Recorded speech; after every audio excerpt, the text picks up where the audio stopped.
First day of school, talking with Dr. Ken Folks from East Allen County Schools. Thanks for joining us this morning. My pleasure, Chris. Thanks for having me.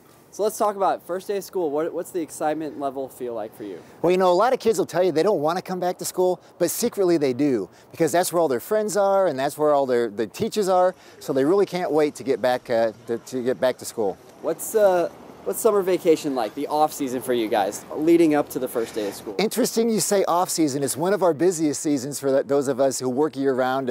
We spend all summer getting ready, and this seemed to be one of the busiest summers that I can recall. We had a lot of hiring that we had to take care of. We began negotiations with our teachers. First time in 5 years we've negotiated a contract with them, and then we've had the building project that's going on, so it's been a busy time. Looking forward, once the kids get into their schools and acclimated, some of the new schools for kids that are moving into bigger buildings or just getting started, what is there to look forward to? Well, I got to tell you, one of the things I hope the kids are looking forward to is we have 3 new building principals. Southwick Elementary has Mrs. Diamond Robinson as their new principal. New Haven High School has Mrs. Anna Murphy, new principal. And then at New Haven Middle School, Chad Hauser, Mr. Chad Hauser, who had been the assistant principal at Heritage Junior Senior High School, is now the new principal. So not just new teachers and new friends to look forward when the kids come back, but also some new principals. You mentioned the building work a little bit. Talk about what's going forward with that. It's kind of been the biggest news story, I guess, lately here with EACS. We're excited, Chris, to be moving forward with an $87.5 million building project that will impact all 5 attendance areas. We are really just starting to get with the architects, so really not a whole lot that I can share in terms of timetable and those kinds of things. We'd love to see things happening by next summer already.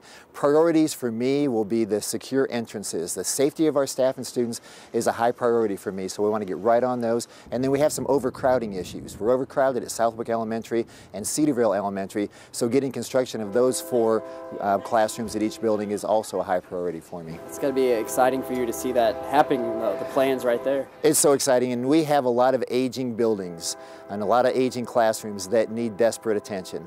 And so to provide these new facilities and renovated facilities for our kids is just fantastic. You've been around EACS for a few years now. You said this is your 4th school year, right? Yes. What is it like? What have you seen as you've been here?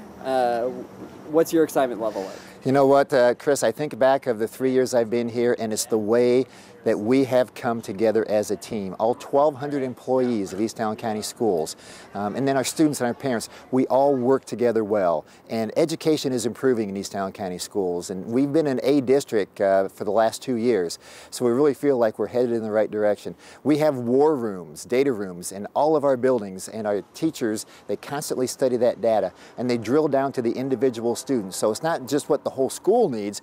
Maybe the whole school needs to work on quadratics, but you and I need to work on polynomials. So drilling down to that individual data so we can help each individual child. E-learning is something that our community has embraced, so when you miss a day for snow or fog or whatever, you make it up on the exact same day. So families can plan. They know when the end of school is going to be, and they know that graduation dates will not be moved.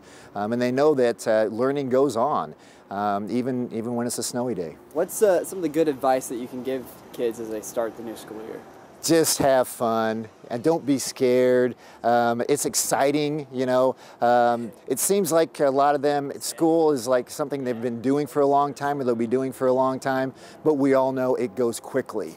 It's a very quick process. So my best advice is enjoy it, learn as much as you can, study hard, work hard. You mentioned some advice for students. Kind of a way to wrap up. What advice do you have for parents, for families, as they transition from that summertime back to the school year routine?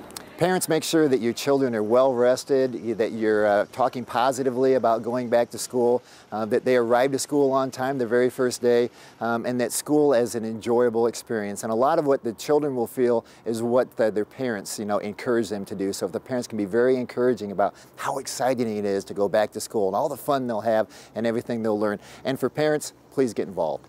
Get involved in our schools. There's so many opportunities to get involved.